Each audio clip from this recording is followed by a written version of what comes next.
Organissima, New York.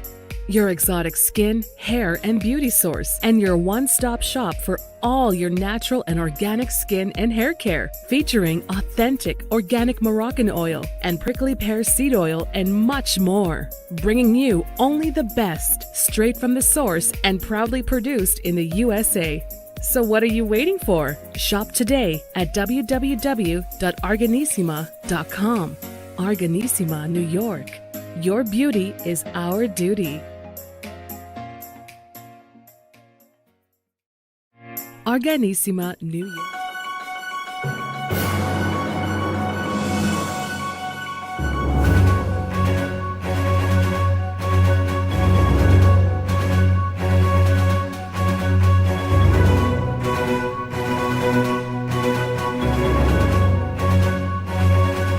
All right, folks, welcome to the iHealth channel. Welcome back to the iHealth channel, iHealth Radio, with a live Q&A all the way from Australia with the one and the only Dr. Christian Heim. And this is Climb to Your Prime with Dr. Heim. It rhymes. Thanks, Hurricane. It's great to be here. And what's the time? It's 9. So, you know. Oh, okay. It all fits in. Yeah. Perfect. Time for mental health, right? And yeah, it's time for mental health. That's it. Well, you know, we've always said this, physical health is important, mental health just as important. And I think sometimes the mental health is probably more important because it does affect everything else. Yeah, it does. So previously we've had Dr. Heim come on, you know, we've had a couple of shows, and last one we had a Q&A live. We had some questions and we kind of tackled a few topics. And of course, Dr. Heim has so much knowledge about this. I mean, that's his specialty. So we do have a few questions, and we did ask people to send us their questions. So we do have a few ones that I think we can hit on right away. So first of all, Doctor, how are you? Welcome to the show. I'm well. It's a beautiful sunny winter's day in Queensland, Australia. It's amazing. You have winter, we're in summer, so hey. Yep. What a world, right? It is an amazing world, actually. Hey, listen. If it's functioning well or not. Well, there's a lot of debate about that one these days, right? Yeah. Well, and we can talk about that too in between all our questions here. So while we wait for any additional folks call in, or you know, people just letting us know what's going on, sending in questions in, that would be great. In the meantime, we can get some action going. So first question, I am having a hard time with my anxiety. I hate how I feel. Good, then it's like a switch and I'm in a bad mood. Anything I can do about this? Yeah, so one of the problems about anxiety is that it's episodic. There are things that trigger it, and then there are times that you feel calm. And the idea is that during the time that you feel calm, to do some deep breathing and have some positive self-talk. So something that you say to yourself, to saying, okay, things are okay at the moment, things are fine. So that when you're triggered and something triggers your anxiety, you're on top of it. You know what to do. And that is to do some deep breathing and to have some positive self-talk, which sort of goes, okay, I'm in an anxious situation at the moment, but I don't need to be anxious. I can actually breathe through this, and I know that I will be okay. And if you're not sure of that, then at the very least, you can always say to yourself, anxiety is just anxiety. The problem is just a problem. I will get through this. So again, it depends on what your triggers are, but during the times when you're okay, you actually rehearse so that at times you end up in anxiety, you've already got something prepared to do. I can elaborate on that if you want, Hurricane. Yeah, yes, please, Doctor. So I had a just the interjection there. So yeah. The word anxiety. I know we covered this like in I think the first session that we had. Can we just expand on that? For people that are listening, what is that? How is that even defined? So people can anxiety. Yeah, because people may have the same feeling here. So other than the person that asked, yeah. Okay, so actually, feeling anxiety is normal. We all feel anxious to some extent. So it becomes a problem, a clinical problem, when it's too much. So I'm going to start off with fear, because we all understand fear. if you're walking along and you come across a snake rearing ready to bite you, you are automatically going to feel fear so that your body can do something to save your life. It could be run in the other direction. It could be to just move gently out of the way, but you will be in a hyper-vigilant state, and that happens automatically. It's what we call the fight or flight response, and it's part of the nervous system that is there to save your life. In your brain, there's a place called the amygdala that wants to keep you alive. So this is good. The difference between fear and anxiety is that fear is something real, like a snake, a saber-toothed tiger. But we live in a world now where you don't come across snakes every day. You don't come across saber-toothed tigers every day. You come across deadlines, social embarrassment, expectations, self-imposed rules, the fear of missing out. All these things are actually anxieties because they are more in our head, and it becomes a matter of how we think about those things. And so an anxiety, in a sense, is an imagined fear. But here's the thing, Hurricane, it does the same thing to your brain. It activates your sympathetic nervous system, and your amygdala is conditioned to think, I'm going to die if I embarrass myself in public. The difference is, if a saber-toothed tiger mauls you, your chances of dying are pretty high. Your chances of dying of embarrassment in public are really very, very low. And so one of my rules is that anxiety can't kill you. Anxiety is just anxiety. So what do we do? If the sympathetic nervous system is activated, these are times that we're triggered when we know that whatever is making us anxious has made us anxious. And before I was saying that the times that you're calm, when you're not anxious, you practice. You deep breathe in for 3, hold for 3, out for 3, and hold for 3. And you say to yourself things like, anxiety is just anxiety. And so this becomes a rehearsal, just like an actor would rehearse before going on stage, or a pianist would practice before they do a performance. You rehearse these things if you're an anxious person, so that when you're confronted with your anxiety, your brain goes, what are we going to do? What are we going to do? And then you just deep breathe, and your brain goes, I remember this. This is when we tell ourselves that anxiety is just anxiety. This is when we start to chill. And the thing about deep breathing, Hurricane, is that it's so physical. And it would take me a while to explain, but it activates the opposite of the fight or flight, what we call rest and digest, and your body will actually relax. Wow. Well, I can visualize actually the concept where you can just, calm yourself down, right? Yeah. And just tell yourself that this is not a problem. I can do this. And listen, Yes. I personally, sometimes I get the stage fright type of thing when I do presentations, or if I'm going in front of a big audience, and I've done those in trainings and things. And I know a lot of people, even some actors, I know that they might have that before they get into a scene or like a set. Yes. And you get your adrenaline kick in, you feel like, oh my God, and nervous, all that stuff is happening. And I'm assuming that is exactly the picture. And then, Yes. what I do is I just, I'm going to do me. I'm going to go there. I'm not worried about what people think. I'm going to do. And happened even my first show, literally when I first launched the channel, and I wanted to do the first one. I did it 3 times before actually I went. The first time I was so nervous, not because I couldn't figure it out or I can do it. It's just that, I was mumbling to myself and it didn't work. So it wasn't live. So that was a good news. And then I had to work myself. And then I said, I do this all the time. So what's the difference? I'm just in front of camera. Let me just talk. And I made myself natural to it. And I didn't care if I made a mistake or if I stuttered, whatever. I just went, and focused on my topic. And it went away like the first 2 minutes, and then it was gone. And sometimes I've noticed you can feel it in even your voice. You almost have like a little choke in your discussion. And then all of a sudden that tone is lucid, is very, nice and calm, and it's solid.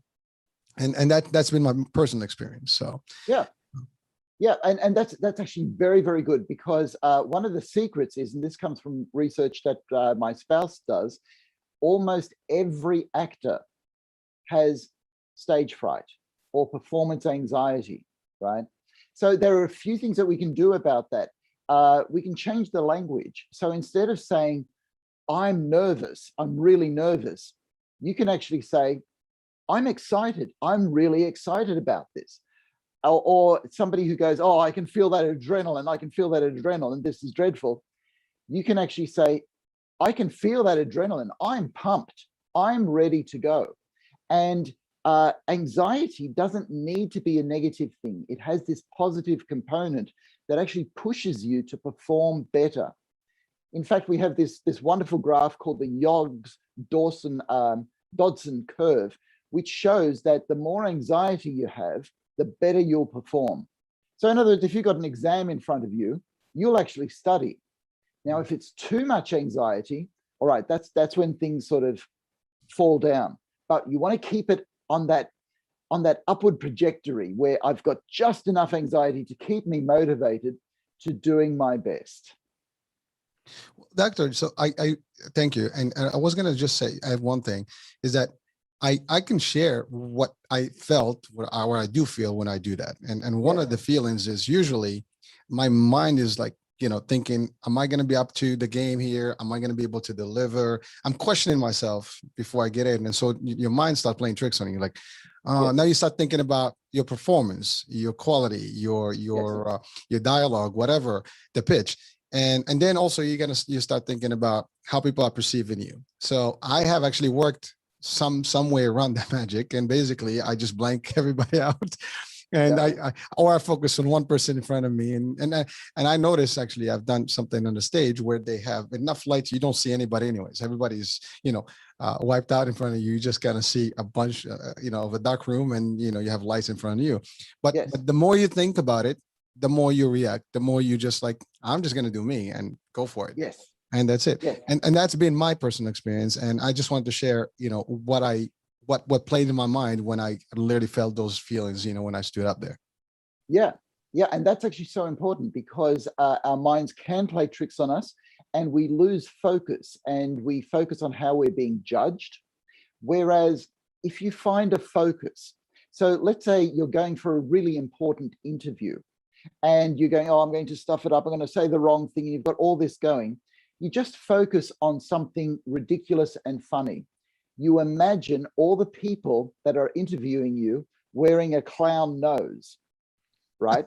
And if you focus on that, you sort of go, I'm going to do okay because they look pretty dumb.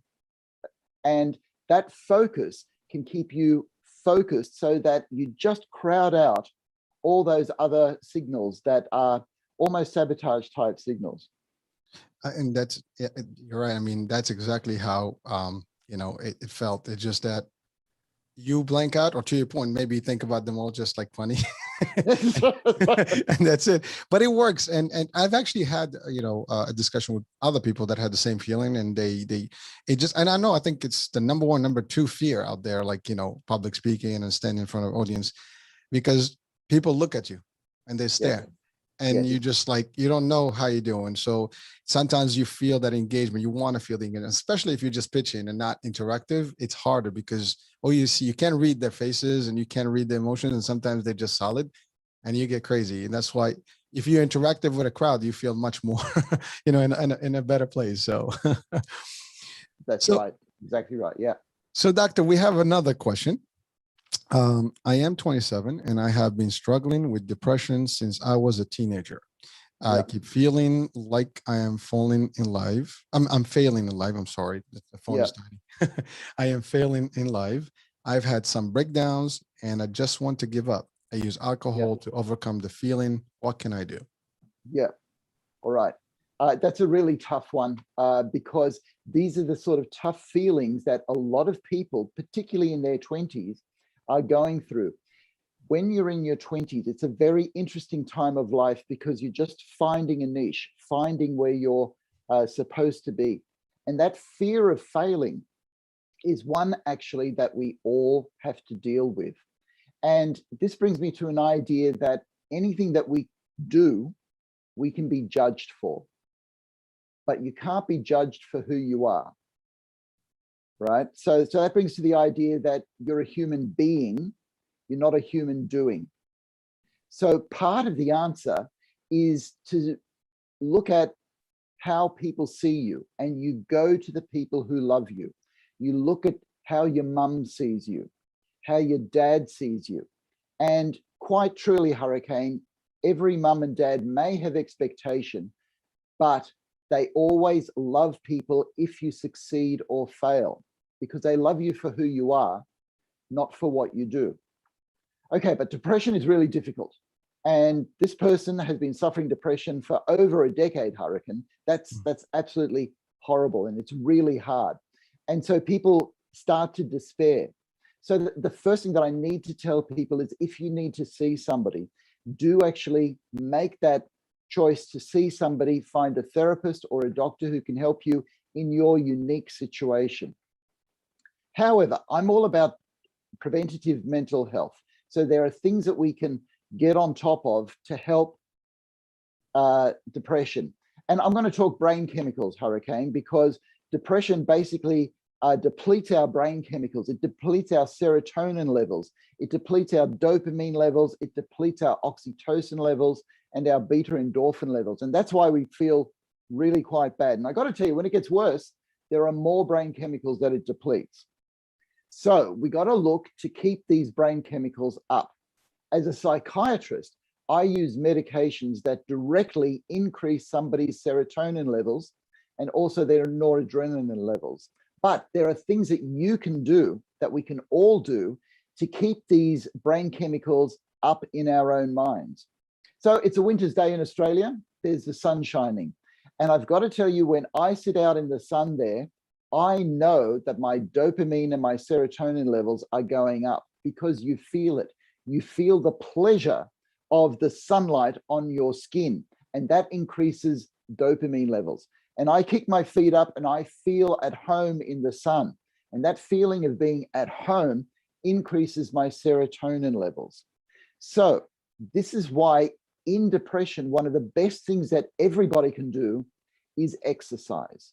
Because as soon as you exercise, your body gets out there in the sunshine, in nature, the blood starts flowing through your whole body, and your body actually starts to feel at home, because your body is made to move. So your serotonin levels are going to go up. After a while, after the initial pain of doing the exercise, you start to enjoy it. You go, oh my gosh, I can do this. That brings pleasure. That brings up your dopamine levels. And if you exercise long enough, you will get an endorphin release, which is also a beautiful brain chemical that makes you feel good. Other ways you can do it, laugh. Or my favorite is always talking to people, Hurricane, because people will increase all of your blood, of your brain chemicals. The dopamine, the oxytocin, that's the feeling of love and trust, the serotonin and the endorphins. But I have to say, anybody who's really struggling with their depression out there, if you need to find somebody, you need to find somebody to help you.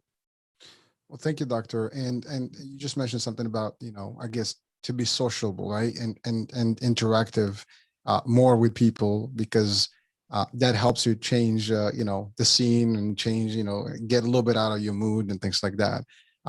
Unfortunately, a lot of people sometimes don't like to be in social settings, whatever the case. And actually, that may be a good reason why people get very depressed, because they just not, you and I think we talked about today's society and the young generation, where they're basically isolated in a room, yes, in front of a game. They're not even interacting with anybody. Yes. And it's unfortunate, but that's a trend that's coming up more. And again, in this case, the person is an early age, 27. But I think that's common now in a lot more in the millennial or even younger group. So Hurricane, it is so common, and a lot has to do with the initial hump. I talk about an initial hump, and what I mean by that is there's a hurdle that we've got to get across to feel good. So I was talking about exercise. You've actually got to get off your butt, put your gym gear on, and get down there and do something. And that's painful. But once you get there, you feel good. People are the same. Whenever you meet somebody new, there's this initial hump, this terrible feeling of, oh, I have to get to know a new person. But once you get to know them and you start flowing, you start laughing with them. So it's looking at the long term to sort of say, I've got to get a bit of initial discomfort to get the comfort that I want. And so the person who asked the question talked about alcohol. Mhm. And there's a big difference between drinking to make yourself feel better or being in a social situation where you're drinking with people to loosen up a little bit. When you're by yourself, the alcohol will take away the depression feeling for a little while, but in the long term, it actually increases the depression. So to that person and anybody who is drinking to get on top of their depression, you have to try to take away the alcohol and move towards exercise. And that's hard. That's hard work. Again, we've got that initial hump, that initial effort, but the payoff is really big. But when you're with people, people are nervous. So a little bit of alcohol calms everybody down and people start laughing. So a little bit of alcohol, that's why we use it. That's why all of society uses alcohol. Wow. It's also harder to fight each other when you've got alcohol on board. Yeah, you're mellow, right? Mellow, yeah. Yeah. But too much and you start getting aggro, right? You know. That's true. But again, thank you for that advice there, because I think a lot of people listening, watching this show would probably benefit from just these elements here, because I think a lot of people may experience the same thing again. These are all cases that that are very common, and very common. So one more question here. The question is about someone. Let me just try to read it here. Yeah. I feel that I need some, help. However, I am not sure if I need to see a particular doctor because of my family and the stereotype that comes with it. Okay. So this is actually a good question, because the question relates to two things. When's the right time to see a doctor? And secondly, the family that I come from is part of a stereotype, and I don't want to be judged for that, right? So very sensitive issue. And I've got to say that doctors are trained to take care of people. We don't see the stereotype. We don't see the color of skin. We don't hear the language. We don't see the inflection, whatever those things are. We are here to help people. And every person is worthy of care. So I'm not saying that doctors are perfect, because they're not, but it's part of our training to make sure that we treat every person as a human being, because every person has a right to care and a right to live the life of who they are. So let's divide it up into two. When do I go see a doctor? When you're worried, when things are getting out of hand, when you're not feeling safe. Those three things are indications that I've got to see a doctor. Another indication is when somebody close to you says, I'm really concerned about you, I think you should see a doctor. So if somebody else has gone to that length, then it's probably time to see a doctor. And the best news that you can get from a doctor is for a doctor to say, you're basically okay. You just have to do this and you'll be okay. That's actually good news. But a doctor can make that decision if you need more help or not. So the second part of the question is getting over that idea of I'm part of a stereotype. And we are all part of only one stereotype, and that is the human race. We are all part of the human race, and we have set up this amazing society, this amazing medical system, this amazing bunch of doctors, psychiatrists, psychologists to help each other. That's what we do as human beings. We help each other through. Well, thank you, Doctor. So I just wanted to add one thing to that question. Yes. Not on there, but just as listening to your response. I know I've heard this before, actually, where people are afraid, not only because of the stereotype, but also not to get medicine and get addicted to it, because a lot of word out there is that you're going to get into this medicine and you can't get rid of it, and no one wants to use medicine. What do you say to that? Because I think that's a phobia that I think besides the stereotype and the environment, I think people are afraid just to get medicated Especially they think that this is like a methadone type or some sort of, long-term Yes. treatment. Yes. Okay. So there are a few things about this. Firstly, there are some people who I find are just looking for a quick fix. So they want a medication.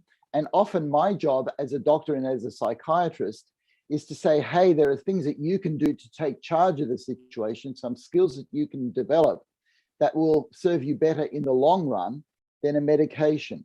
So particularly in the world that we're in at the moment, you'll find a lot of doctors will not go straight for the medication, that they will do what we call empower you, that there are things that you can do and give you those skills or help find the way to get those skills.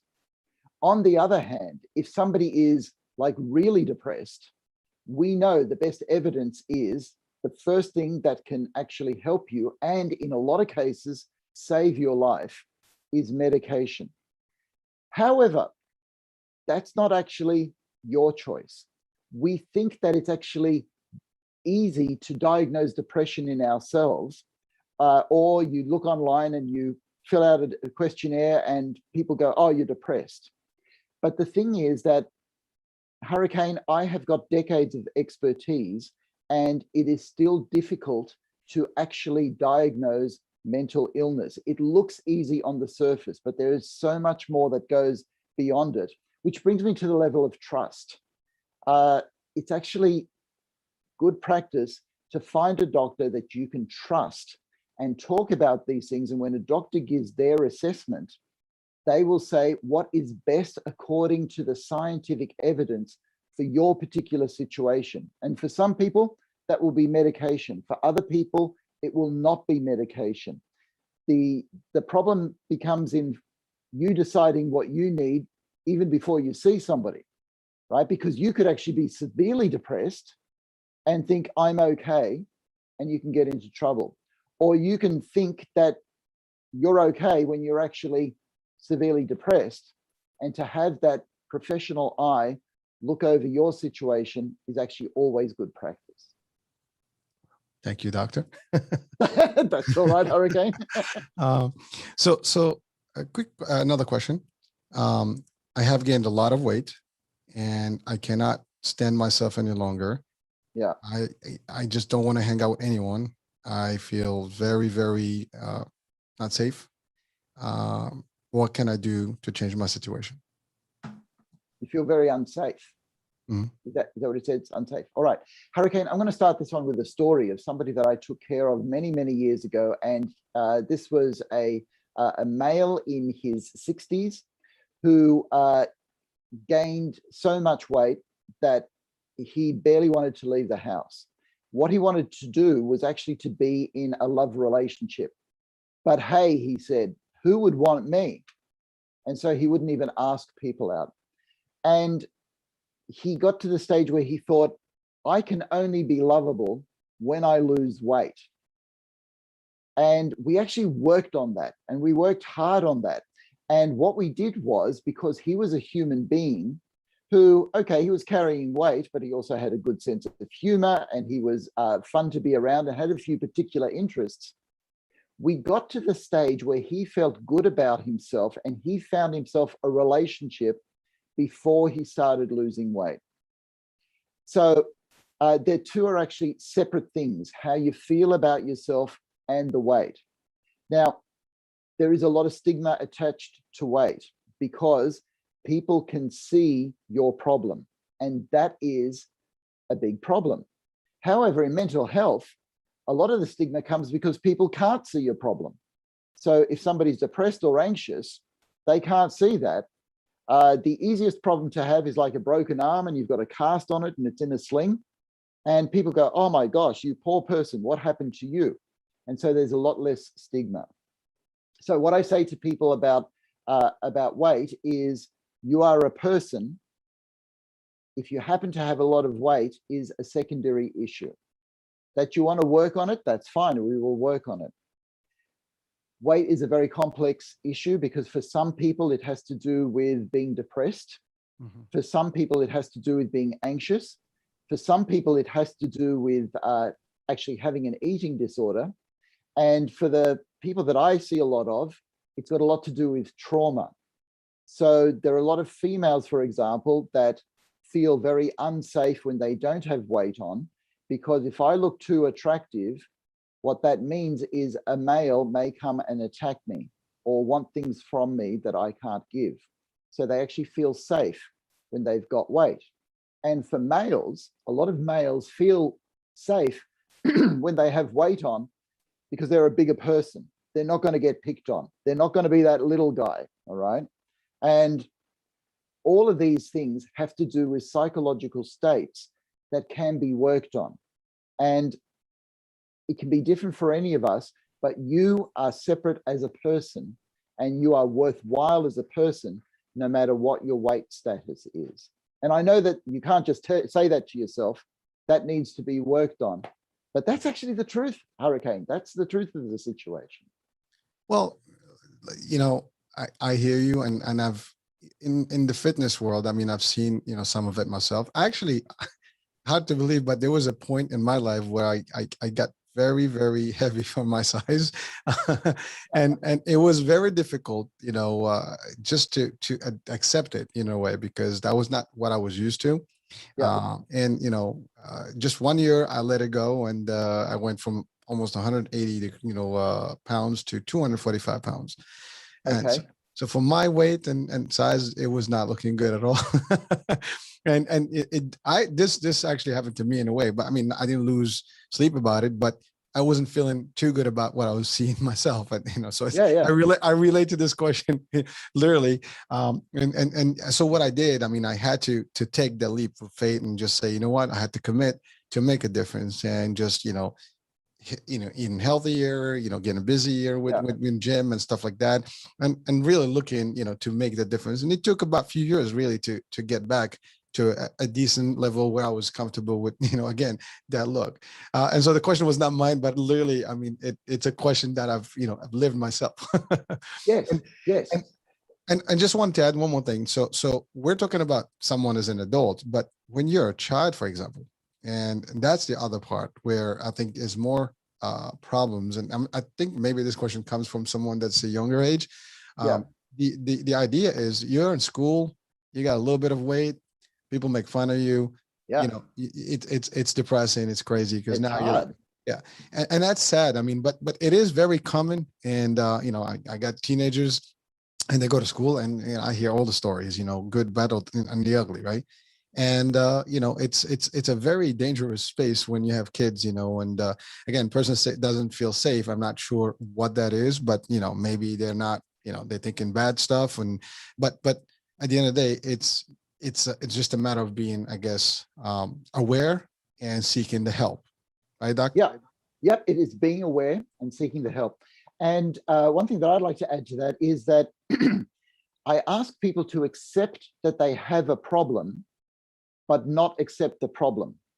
And I'll explain what I mean by that. If, let's say, you're 250 pounds, when you know you should actually be 170, you have a problem, right?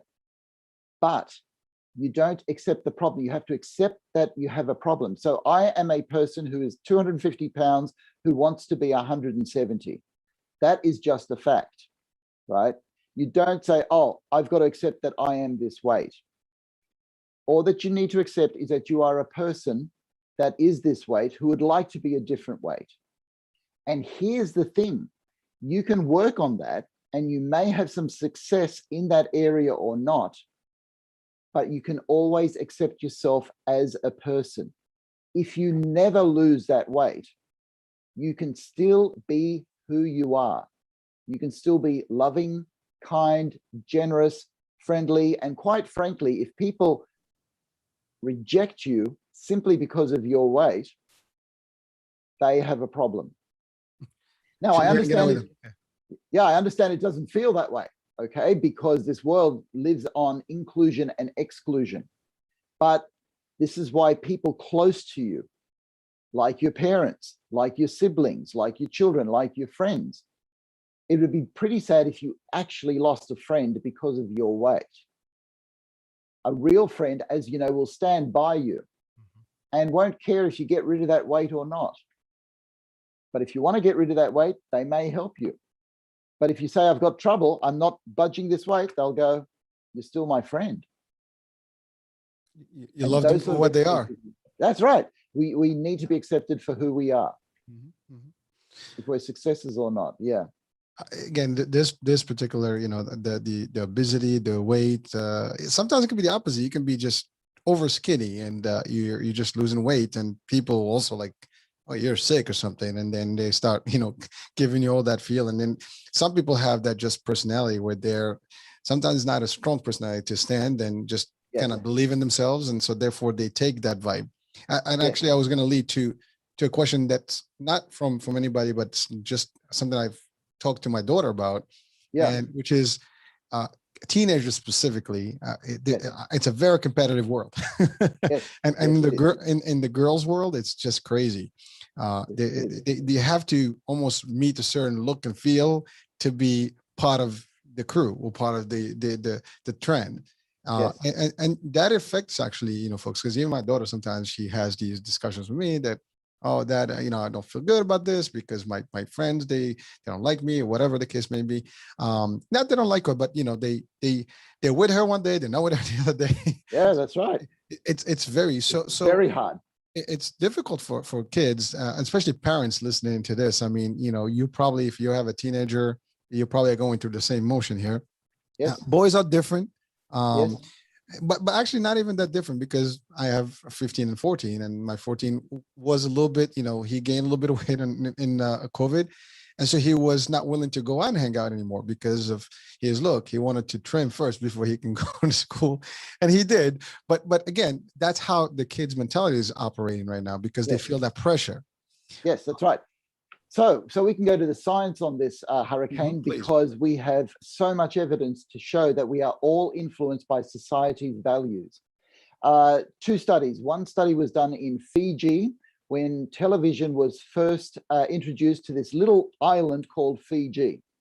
And after television was introduced there, the rates of anorexia, so females in particular who wanted to lose weight and look really skinny, really increased a lot. And why was that? Because they saw skinny females on television, and that was what was valued. And so islanders thought they had to start losing a lot of weight to be accepted.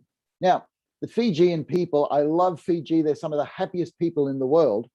So they go from happy, content people to, oh, I'm not good enough. And another study that was done on another Pacific island called Tonga. It was one of the last places on Earth to get television. And the whole island was looking forward to getting television. And the king of Tonga said, here is television. And depression rates increased after television was introduced to Tonga, because people saw all the materialism, the cars, the sofas, the furniture, all the things that people had. And they started getting these questions. Hey, chief, why don't we have all this stuff? So we are heavily influenced. And the thing is, like your teenage daughter, we are now in a very commercial driven society. And it's like all of us need to know, yes, we are part of a competitive, commercial driven society, but real life is not like that. There's some garbage and pretense about the commercial driven society. Real life is with parents and friends, and having things like love, fulfillment, security, and acceptance just for who you are, not for what you look like or what you do. Out there in the world of pretense and competition, we get judged for what we do and even what we look like. But that's not really the real world. That's not really the real world. The real world is at home with people that love you. And there's this balance that we all have. And this is particularly important for parents who have teenage children, right? You are there to provide safety and security from the big bad world. And when you can provide that, the children will go out in the big bad world and they will have some successes, but they will get hurt. And then they come home and they feel accepted no matter what happens. And that's that good feeling of love. because our world is competitive does not mean that we need to accept it that way. We just need to remember where real life is. Thank you, doctor. And you know, you touch on good science, and also, I mean, real science, but there's that point of, you mentioned TV. Yes. I have actually seen this happen in not just in those islands, but even in different cultures. Yes. So again, I'm originally from Morocco, and between the time I left 30 years ago to now, it has changed tremendously. Yes. The trends are different. The Yes. young generations have changed tremendously because of access. Like back when I was a kid, the television system that we had was 5 hours, starts at 6 p.m., ends about 11:30 or 12, I forgot, midnight. And there were very specific programming, including news and then some cartoons and one movie and maybe some other type of things, but it's done. And so we were very limited to the content, and you only had, literally, it was one channel. This was in the early 70s. Yeah. And then the introduction of satellite and access to all thousands of channels, and they're free. So you can just free to air anything you want in the world. Switch satellite and get.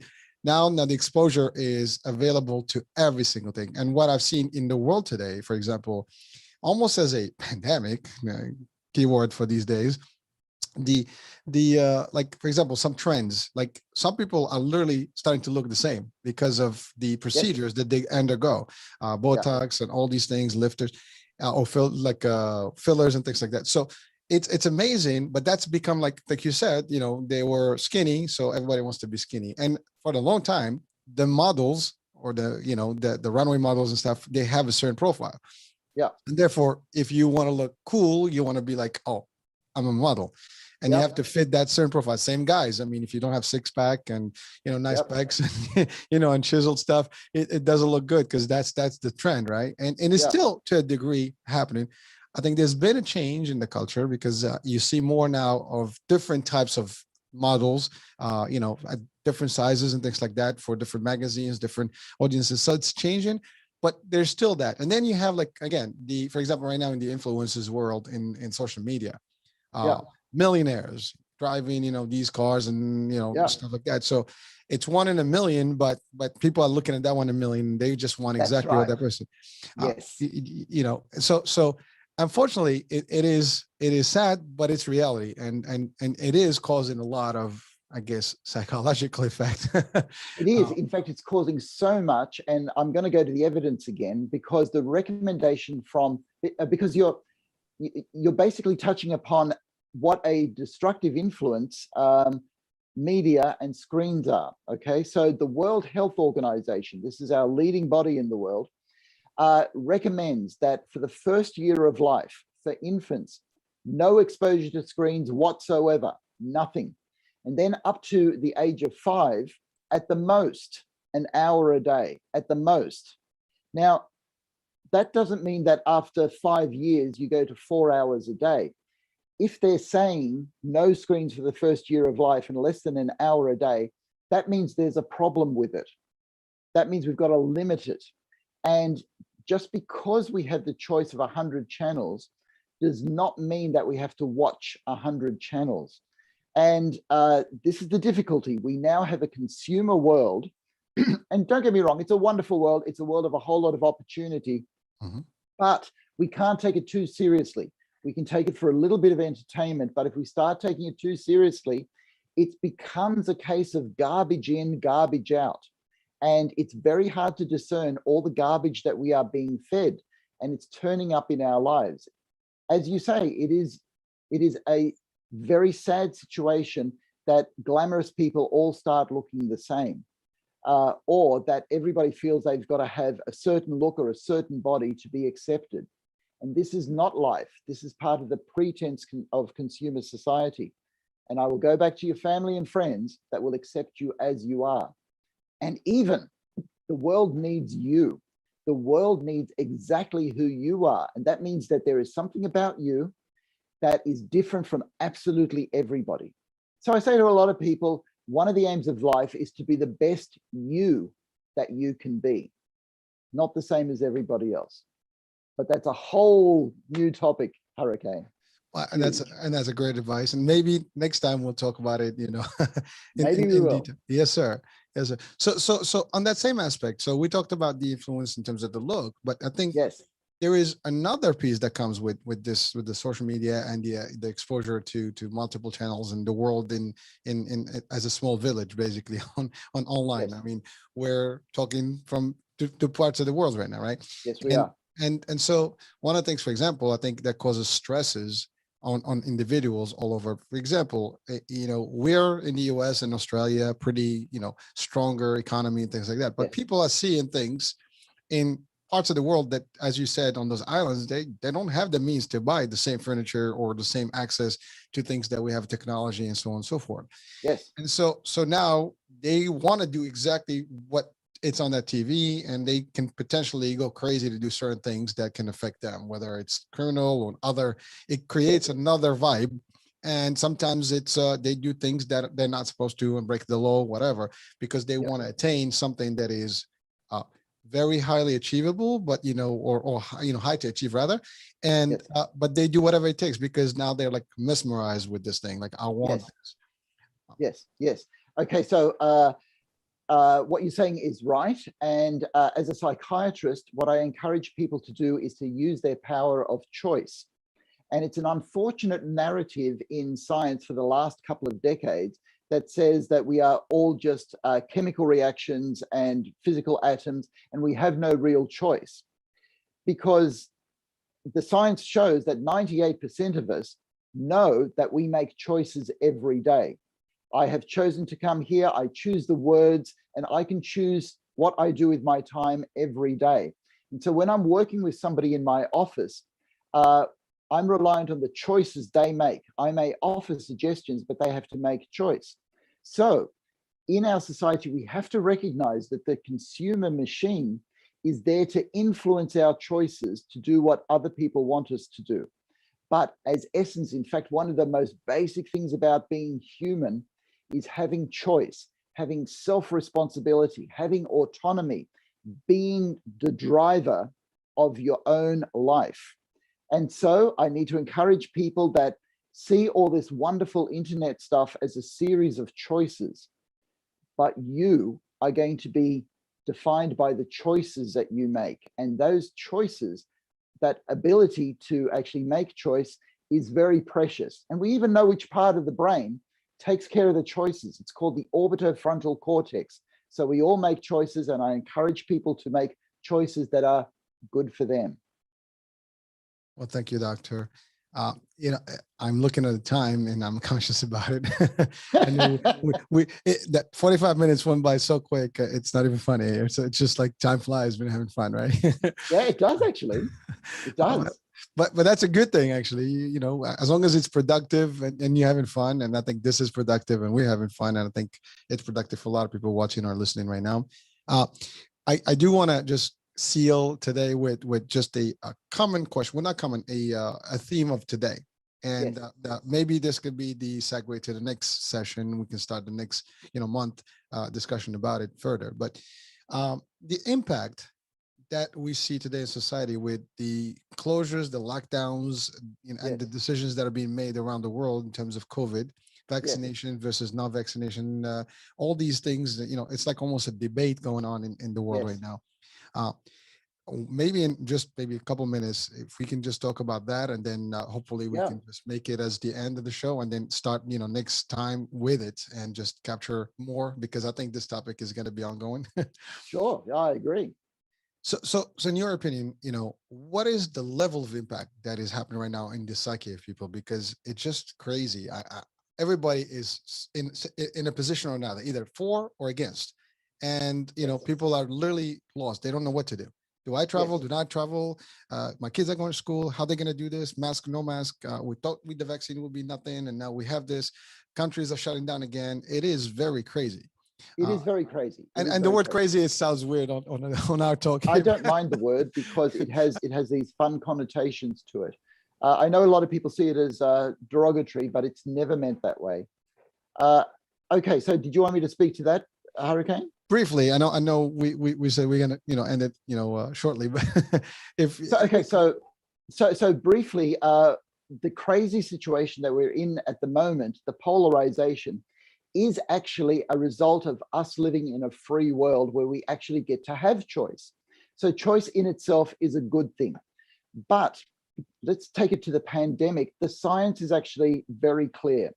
The science is that we need to get to a herd immunity before we can open things up entirely. And the science also shows that lockdowns are very difficult on the psyche. What the science hasn't looked at is how this polarization affects the psyche. And that is actually a very difficult topic, because that, I think, is affecting people more than anything else. Because yes, lockdowns are not good for mental health.